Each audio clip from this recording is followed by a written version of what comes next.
Why is such an important question, and as leaders, we tend not to ask it nearly enough. In this video, I'm going to explain what I mean by that and what you should do about it if you want to be the best leader you can be. Hey, how's it going? This is Scruffy Leadership, a YouTube channel about management and leadership. My name's Ben, and I've been a leader and a manager in the tech industry for over 25 years. When I say that why is an important question, what I really mean is that we should understand the reasons for things. So I don't necessarily mean being like a 2-year-old and literally asking the question, why about everything.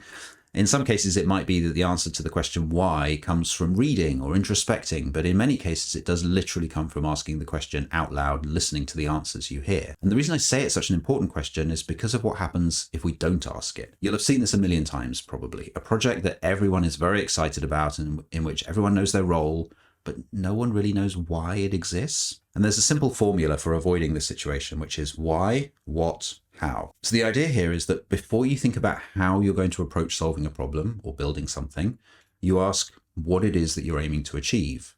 And before you ask that, you ask why you want to achieve something in the first place. So as an example, instead of saying, let's spend a week on documentation for our code, start with why. Okay, we have a problem, which is that other teams keep trying to use our code, and when they do, we get an unmanageable number of questions.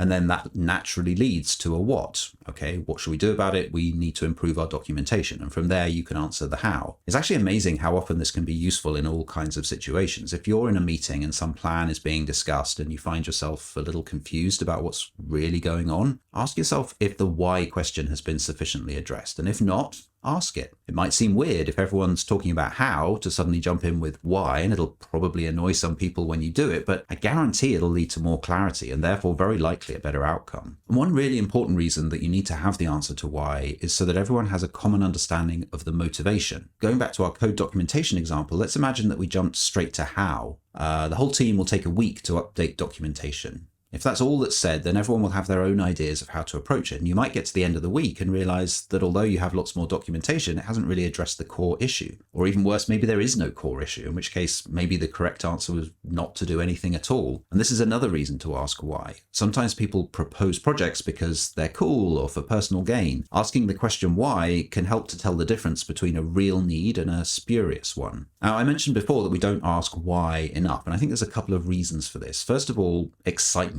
Why is kind of boring. What is kind of interesting, but how is where things get really exciting, at least for a lot of people. Imagine you're going to build a new mobile app. What do you think about? I'm betting your thoughts jump pretty quickly to the details, the features that app will have, how you'll market it, that kind of thing. But in reality, that's detail that should come later. The first step is to ask why. Who has a need and what can you do that might help address that need?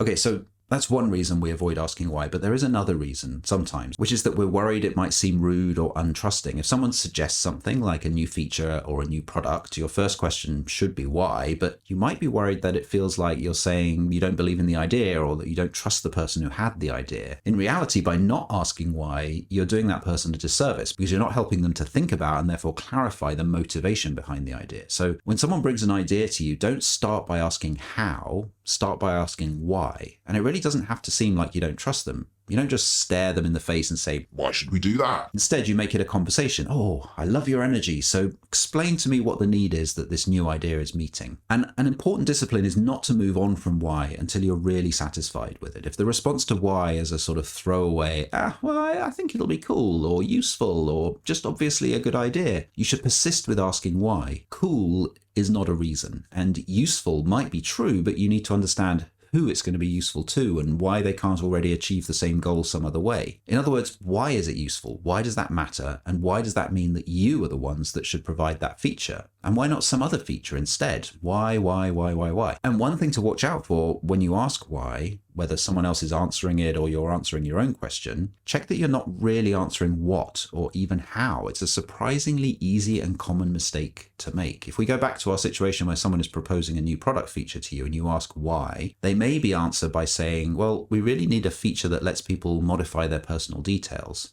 That's not why, that's what. But we often answer in that kind of way because that's how most of us tend to think. We think about what and how, but we skip over why. Another good time to ask yourself why is when you're considering going into leadership or management. And the video that's on the screen now explains how to go about asking yourself this question. So if you're in that position, I'd recommend watching it. And if you have thoughts or questions on the subject of this video, why not let me know in the comments below? And the same goes if you have any ideas for subjects you'd like to see me cover in future videos. Bye. See you soon.